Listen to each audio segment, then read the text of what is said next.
China's birth rate fell below 1% last year, dropping to its lowest level in 40 years, despite the government's efforts to convince families to grow.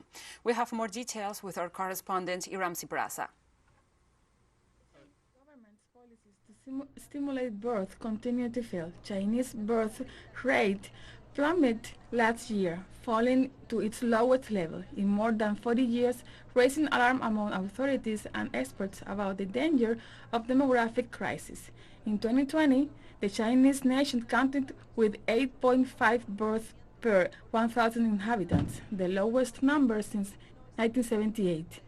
Demographers attributed the lower numbers to the decline in the number of women of childbearing age, the impact of the COVID-19 pandemic, and the well-known issues such as the high cost of living, health, education, and labor demands. Very difficult for young people. There's too much pressure to have a baby. We have a lot to think about. I believe the same. It is very complicated.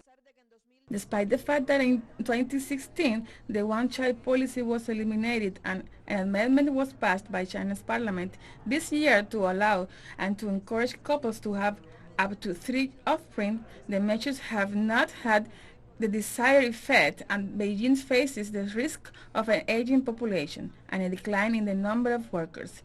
With the scenario, in addition to policies to stimulate the birth rate, the Chinese authorities promised to improve and optimize public services related to education and health, pay attention to housing costs and other measures to improve social welfare and ensure the renewal of the labor force, an indispensable condition for the country's development. Iramsy, peraza, teleSUR, Beijing, China.